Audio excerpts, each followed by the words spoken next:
Hey everyone, return of the slideshow. Today we have a little endgame meta update before we get into tier listing and shopping lists and all the sorts of things you guys have been asking me that I typically do at the start of the season. Obviously, Renegades brought with it a lot of content for us to play and a lot of dungeon prep stuff, so a lot of these videos have been delayed. If you guys have been following my projects though, looking at the spreadsheets, they are being updated over time. Boss damage spreadsheet is pretty much completely updated for the rest of this season, I suppose, until maybe Shadow and Order. And then, of course, the tiering spreadsheets, a lot of the weapons have already been input, including some of the new Dawning weapons, which I will cover in a video in the future. But for now, if you're curious about my thoughts on stuff, my tentative thoughts, which will be updated, are represented in those spreadsheets. So with that out of the way, let's go ahead and talk about Equilibrium, new dungeon from Bungie. We're going to go ahead and take a look at a little outline here. And these are the 6 topics we're going to talk about, because not only with this dungeon did we get some updates to exotics like the Praxic Blade, we got new legendary weapons, we got a new set bonus, but there was also an update recently, update 9.5.0.3, post-dungeon update, which gave us some new info on super changes as well as some artifact mod stuff. So I'm going to cover that first, and then we're going to talk about the actual dungeon stuff.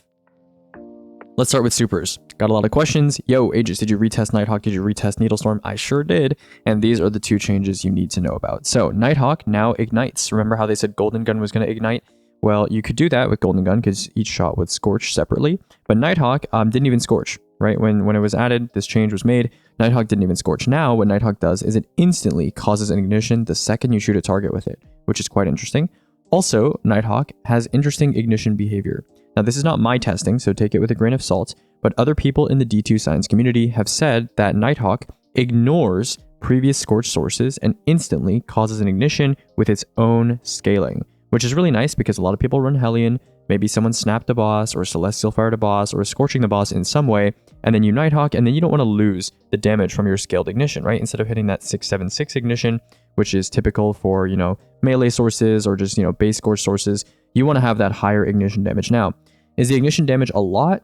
It's a fair amount, but it's not like super significant. So even if this isn't the case, it's nice to just have a free ignition regardless of what the scorch of the target is. And apparently, yeah, it just ignores previous scorch and just instantly causes an ignition, which is pretty cool. It's like special in that way. I haven't tested this personally, but I've been told by reliable sources that this is how it works. So if you're worried about scorch overriding, you don't need to be. In terms of chunking, Nighthawk still chunks for around 10%. It's more like 8.5 or 9% in my testing, but pretty close. And this is pretty consistent. I tried this on different bosses, like I said before, pretty consistent. And Nighthawk with his ignition change essentially got also a 9% or so damage increase. Now, if you take into account chunking, which seems to be consistent, as well as the damage increase, the new damage of Nighthawk is around 17,288 compared to Curus Thundercrash, which is currently 15,987 at base, which means Nighthawk now does more than Curus T-Crash. Without the chunk, it is around the same, so the visual number is going to be around the same. With the chunk included, 8-9%, it is going to be 8% better than Curus. What a time to be alive. Nighthawk is finally better than Thundercrash. Interesting stuff. Okay, next we have Needlestorm with Mataiodoxia. So the thing about Mataiodoxia with Needlestorm that I have to mention before we talk about numbers is this super, I think, probably still needs a little bit of a buff, maybe. And the reason for that is because this super has this property where the Mataiodoxia explosion caused by hitting a bunch of projectiles into a boss can occur twice. And this is a big number, right? On a number like 16k, it's probably, I think, around 3 or 4k. When I was testing with 200 super and other modifiers in the shooting range, it was like 5 or 6k damage, right? So it's a significant amount of damage. And so if you don't get this double explosion, you don't get a lot of your damage, right? The super falls behind quite a bit compared to other supers. Now, if you do get this double explosion, which I'm not sure if it's intended or not, but if you do get the double explosion, your damage is 15,693. Super scaling is not exactly 45, it's like 44.2% because the suspend snap caused by the super at the very end of it, I don't believe gets buffed by the 45% number from the 200 super, so it's like slightly worse, but your new damage is 15,693 at base, which loses post-buff due to no courage. Needlestorm with Mataiodoxia is about 10% behind Curus and Nighthawk, simply because you don't have Facet of Courage access. So it's 89% of Curus damage, but keep in mind, Curus is very consistent. Nighthawk is very consistent to get these numbers. Needlestorm with Mataiodoxia, you can't really say the same thing for, because not only is Needlestorm inherently a less consistent super, even after the changes compared to some of these other supers, you definitely can miss needles or they can track into ads if they're near the boss, But on top of that, you need to get this double explosion. And even when I was visually hitting every single projectile on the boss, there were moments in the shooting range where I was not getting both explosion numbers. So just keep that in mind. With double explosions, 10% off Curious with Courage, but not exactly consistent, I would say. This double explosion thing, I don't know if it's intended to be that way. If it's not intended to be able to explode twice off Mataio, then it's even worse, and it definitely needs a lot of a buff. But even with the double explosion, inconsistency, it's still not as good as something like Curious or Nighthawk, but a welcome buff and definitely decent. Up there with Nova, which requires prepping with Feast. So, I'm a fan of a base super damage exotic, and certainly, obviously, the neutral trade-off. I mean, Weave Walk is pretty good, and then Mataio neutral is certainly, the effects are stronger than Curious and Nighthawk neutral, right? So yeah, that's it for supers. Let's go ahead and talk about artifact mods. So artifact mods, there were some listed and unlisted updates in 9.5.0.3. Let's talk about the two big ones. Okay, the first one is Kinetic Rupture. Kinetic Rupture used to not scale properly with power. In -30, -40 content, the Rupture was still doing the same amount of damage that you would if you were playing on +0. So it scales properly with power now, and it still does do that big 2.5 times number if you're on Izzy, and also I would assume it still does high numbers on Still Hunt because it didn't really seem like they changed the scaling within the same power delta for any of the weapons. So if you want to make Ruptures and just like shoot them with Izzy still pretty good. Kinetic Synthesis, I think this was an unmentioned change. The same threshold, so like 2800, 3800, whatever it is, at +0, at all power levels except for the refurbished A499. They nerfed Kinetic Synthesis for specifically the refurbished A499, which I don't think was mentioned. Every other weapon, exactly the same, 3800-ish damage at +0. This weapon now requires 15,000, just under 15,000 damage at +0, or around 4 times the old value. So if you were able to produce a brick every shot or so, now you're going to need 4 shots, right? So you can't do the hipfire spamming thing under a boss, which probably makes sense, right? That's probably fair. But obviously, I guess they didn't want to cut into the potency of Kinetic Synthesis and how it feels on other weapons where it's not as easy to hit that threshold with a kinetic weapon. That's it for artifact mods. Let's go ahead and move on and talk about the Praxic Blade. So the Praxic Blade obviously got the offensive form, which I've heard from secondhand sources is like a 14% increase to damage or something like that. I didn't even test the non-offensive form. I just told you guys when the offensive form is available from the dungeon, I'm just going to test that. So I didn't even test the difference between offensive and, defensive or balanced or anything like that. I literally just tested offensive because if you're going to use this thing for damage, you're going to have the offensive form on, right? So offensive form, let's go ahead and take a look at the 3 viable damage configurations that people have been testing and have wanted me to look at.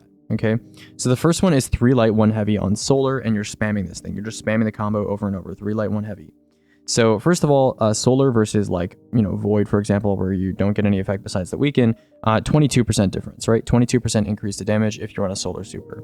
With no buffs or anything like that, you do on average just under 4k per combo, and you have effectively infinite total. The way this offensive form works is it refunds you ammo as you hit a target over and over, right? And the way this works is every 3 combos, you use 1 ammo. So you have 63 ammo, right? Which means 63 times 3, which is 189 combos. So this is effectively infinite total. When I simmed the total damage, it was like over 1.5 million, which is more than like every raid boss in the game, like by yourself. Obviously, this is going to take you like 10 minutes to do that damage, but still effectively infinite total. And the DPS is around 3k. So is 3k DPS good for a sword? It's fine, right? Like meta swords are between 3,500 and 4k. Wolfsbane is close to that 4k number. You have surrounded swords at like 3,800, 3,600. And then, the 3,000 range is really where you find like light attack spamming with Whirlwind Blade on swords. So you're really comparing against like the bottom of the barrel, like most consistent sword options here. So it's like fine, it's acceptable. It's probably like usable for contest, especially with how consistent the sword is. It feeds you Transcendence energy. It's pretty survivable. You can run Eager for mechanics. So definitely a consideration in the future, but also definitely, it is being fed by the artifact and stuff like that. So you can kind of take it or leave it. It's fine. And then Ember of Ashes doesn't actually make a difference if you're spamming with this sword, which is a misconception that I saw. The way this sword works is if you do 3 light, 1 heavy, your very first combo, your first 3 hits, and your heavy attack, if you space them like a tiny bit, both will ignite. And then every single combo after that, if you're spamming, Ember of Ashes doesn't make a difference because it's 1 ignition per combo, right? So you can get 2 ignitions on your first combo if you're a little slow. Every combo after that, unless you were intentionally slowing down your damage, you will be doing just 1 ignition per combo. So it doesn't matter if you have Ashes or not. Now, you might be asking, so what if I want to do both ignitions every single cycle? So you can actually space your attacks out. It's a little bit annoying, but basically what you do is you do 3 light, 1 heavy, and then you wait a little bit for that ignition to finish, and then you do 3 light, you pause a tiny bit, and then you do the heavy, just quickly enough that you still register that it thinks that you can do the over the head heavy instead of like the throw heavy. And then you just do that over and over. So if you do that, you do need Ember of Ashes or Song of Flame. And the total damage does improve. It goes from like 1.6 mil to 1.9 mil, which is totally doesn't matter, right? It's like going from 9 minutes and 30 seconds of damage to 10 minutes, which is like, doesn't matter. But the DPS does actually drop if you try to do 2 ignitions. And obviously, when I say these things, by the way, about this Praxic Blade, doesn't account for the fact that if you have multiple people using a solar Praxic Blade, obviously your overall damage is going to go down because you're sharing ignitions, right? And Scorch procs and stuff. So yeah, your DPS does drop to 2827 compared to 2952 if you're just spamming. So there's definitely some utility in having Ember of Ashes or Song of Flame active, and you're doing roaming, and you're just doing light, light, light, heavy, and getting the double ignition. That's definitely a nice bit of burst for roam content. But in terms of actual damage, yeah, if you're just spamming, it is better than getting both ignitions. And when you are spamming, like, your damage it's not that great. It's just 3k, right? 3k is kind of whatever. Okay, now the third thing I want to talk about is double tick throws. So I'll show a clip on screen. I'll be showing clips on screen for this whole presentation after I go in and edit the video. There's a thing with the Praxic Blade where if a boss is like against the wall, you can do the hold right click throw, which does more damage, and then you can release the blade as it passes through the boss or right when it passes through the boss, and the blade will instantly recall to you. And because it bounces off a wall or something, it does both heavy ticks, and then it also does the recall tick, so it does 3 ticks per throw. And the DPS for this is pretty insane. You get 1 ignition for every single throw. It does benefit from Loosened Blade a little bit, but you can just wait a little bit longer, and even without Loosened Blade, it's like pretty decent. So yeah, it does 4.65k damage, or DPS I should say, with 295,000 total. Now obviously the total has gone down by a factor of like 8, but who cares? 300,000, that's totally enough for, one person to be doing. And then 4.6k DPS is insane. Now the thing is, a boss kind of needs to be against the wall, or someone needs to figure out a way to use this tech on any boss at any kind of circumstance. And the fact that this is ranged as well is pretty crazy. So this is, I don't know, if you find a boss that's like against the wall, which I can't really think of one right now, but it could be good, right? Definitely a bit janky as well, by the way. This is kind of like simulated damage, assuming you get all 3 ticks every single time and you're throwing at max rate. Obviously in practice, you're not going to get all 3 ticks every time. And if your teammates are doing this too, they're going to be stealing your ignitions. And on top of that, sometimes the throw just like doesn't work out properly. Like if a boss is against the wall, it's pretty consistent, but sometimes it doesn't work, right? Sometimes your 3rd tick, like, you recall the sword and it flies above the boss and, you don't get a 3rd tick. So that's just something to know. But yeah, if you manage to make it work, it is pretty crazy DPS. Okay, so that's the Praxic Blade. Let's go ahead and talk about the other exotic related to the dungeon, which is of course Heirloom, the Chewbacca crossbow. So viable damage configurations. Just don't use this thing for damage, okay? Just don't use this thing for damage. It's bad. It's bad. Okay, this is like worse than primary damage. This is literally worse than primary damage. I mean, I told you guys in the Renegade preview with the creator thing. Yeah, this thing you have to ADS for way too long to get it to work properly and do its effect. Surprisingly, actually, it loses DPS as you get over 1 charge. So uncharged, not great DPS. 2 charges, even worse. Fully charged, even worse. It seems to do the best DPS when you only charge, 1/3 of the bow at a time. But this weapon is clearly designed to be a roaming weapon. Honestly, even when I was using it for roaming, like when I was using it in Shuro-Chi to get the catalyst, the explosion is not that impressive, to be honest with you. I remember it being bigger, but maybe I'm wrong about that. And I don't know, the catalyst is nice, but for those of you that don't know, the catalyst, it scorches on hit, and then it does 10% more damage to scorched targets. And maybe you could pair it with Hellion or something, but I don't know. I was really, this weapon is clearly not meant to be used for boss damage. And it is in fact so bad, I would say, that even on Mobius Quiver, which increases bow damage, just use a crossbow. This is so much worse than just using a crossbow. And of course, you're wasting so much precious time with your Mobius Quiver duration, just holding ADS, like waiting for this thing to charge. So yeah, absolutely not worth it in my opinion. Maybe for roam content, people find some use for it. I suspected that this weapon would have a lot of total damage. But in my testing, like the total damage is not even that good, to be honest with you. So not impressed by this weapon too much. Maybe I'll go and look over the numbers and make sure everything is correct, but I'm pretty sure it was correct. I did it on stream, and yeah, not impressed for damage, at least. Legendary weapons. So there's 6 legendary weapons, which happen to fit nicely into this little template I had from a previous meta update, so that's nice. I'll cover archetype data, so like, balanced auto and like all this stuff, and like, the machine gun archetype. The actual archetype data for future reference, will be covered in tier list updates instead, so not in this video.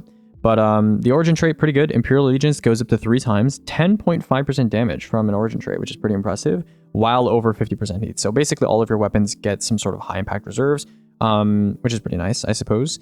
And then in terms of the actual weapons themselves, you have 3 primaries, a special, and 2 heavies. The 3 primaries, Zealot's Ideal, I think is basically just an Ahab Char alternative for like Hellion, Burning Ambition combo, not much else that's super notable. High Tyrant, unfortunately, has Repulsor and Destabilizing in the same column. I mean, the perks are just kind of fine. And then Voltaic Shade, it has nice double splash perks like Jolting Feedback, plus like Mega Neura or Volt Shot. People have been talking about that. But again, this isn't 2023, this isn't 2022. Probably not going to be relevant in endgame content. Has a pretty large mag though, that's cool, right? Okay, now let's get to the specials and heavies, which are, you know, more relevant, let's say.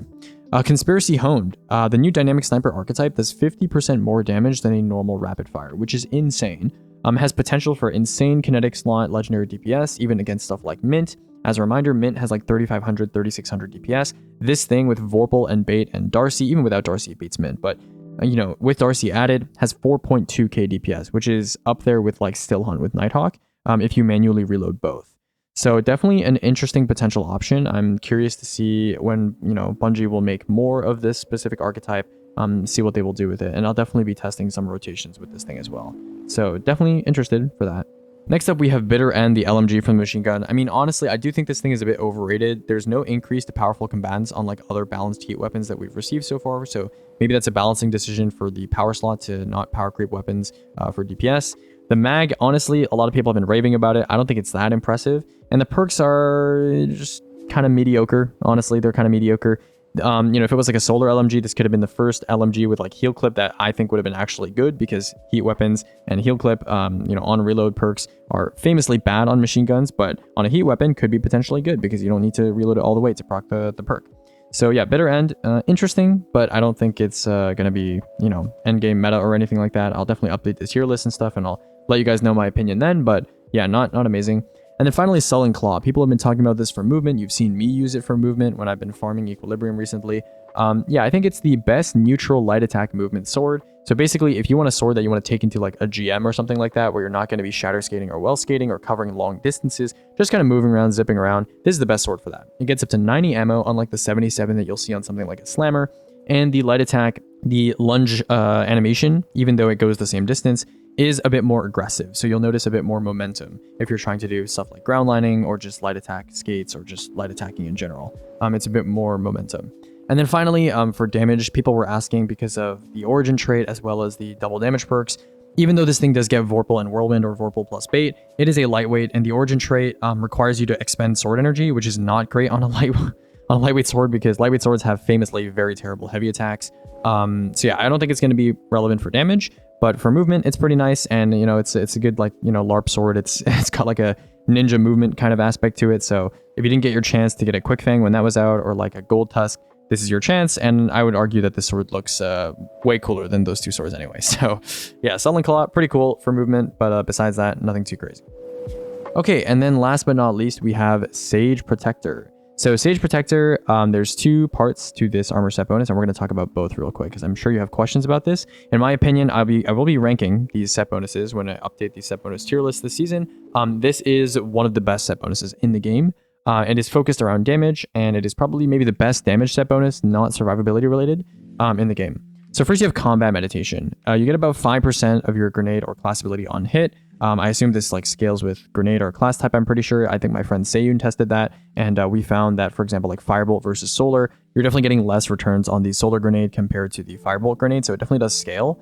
It's doubled if you have Blade Focus active, so if you do the block thing from the 4-piece, and apparently literally anything coded as sword damage counts. So Sword Storm combo, artifact mod from this season, Burning Ambition Scorch for swords, Praxic Blade Scorch, you know, caster projectiles, Pack Hunter projectiles. That's a big one because that's a lot of extra hits per hit.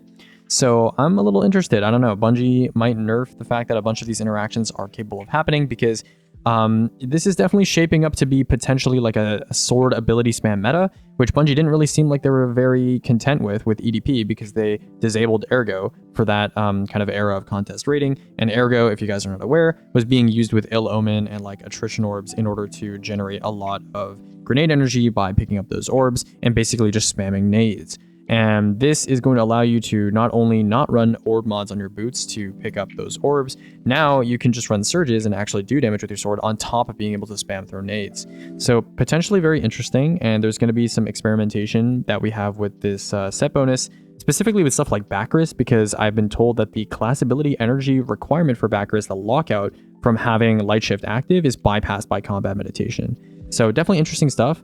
Could see a sword meta where you have Bacchus hunters because you literally have like a free stacking like 45+% damage increase to your sword damage if it's arc or stasis. So don't leak this to your friends, don't leak this to Bungie, but potentially interesting meta coming up. Blade focus, you may have seen some clips of people using Worldline 0 to have some crazy lines with this stuff. According to the compendium, you can guard for 1.35 seconds to ready it, and then you just need to hit something. It can be actually an object, so you can use stasis crystals. I assume you can use stuff like strand clones too, and you can hit something to activate Blade focus. And it goes away when you stow or guard. That's a big detail here, right? So people were hoping that you could stack this with Eager potentially, but unfortunately Bungie thought about that. Eager needs you to stow and, pull it back out to activate it, so that's gone. And then obviously for stuff like Valiant Charge, if he needs a reblock, that's also going to remove your Blade focus. So that unfortunately sucks, but what you can do with this is there's kind of two uses. There's some speedruns where maybe you have some downtime and you have time to activate Blade focus, and then you can basically go for like 6 lines in a row, or like, 6 light attack skates in a row or something like that. So that's potentially an option. And the second use is Worldline. If there's ever a very long expanse that you need to cover with a single skate, then Worldline 0 is the fastest base animation that doesn't require you to stow or guard in the game for a sword. And so you could use Worldline 0 to absolutely send yourself flying across like a really large space, like for example, like King's Fall ships. I'm sure you've seen that clip from Sayun. So yeah, that's pretty much it. And then also there is some damage potential here as well. But honestly, 10% damage for having to block in your sword combo for like 1.35 seconds, I think only really worth it for like maybe the very start of damage, because blocking for 1.35 seconds and then hitting is definitely going to decrease your damage output overall compared to just if you had 10% for 7 seconds. So kind of take it or leave it when it comes to damage. Definitely we'll have to see and like test whether or not this is like worth using inside of like, typical sword DPS. But and obviously with weapons like Wolfsbane, you can't guard for 1.35 seconds with it, so you can't even use it with Wolfsbane. So yeah, that's pretty much it for the endgame meta update for Equilibrium. I'm going to be making some guides for how to farm 5 feet Equilibrium, because I know people have been asking in my chat, and I do think Equilibrium is quite fun to farm actually. I've been having a great time. I don't remember the last time I had this much fun, honestly, farming an activity in Destiny with my friends. It's not too hard to pick up. Very fun meta right now to kind of just run through a dungeon on Eager Edge swords and just blast everything with Contra or hammers or grapple melee or whatever. So lots of fun stuff, and we'll be covering, Equilibrium farming guides, Renegade's shopping list, dawning weapons, tier list, stuff like that in the near future, coming to a Aegis Relic YouTube channel near you. So that's it for now, and you guys have a wonderful day. Return to the slideshow. Hope you guys are liking it, and I'll spice in some footage for the stuff that needs footage. So yeah, goodbye for now, and you guys have a good one.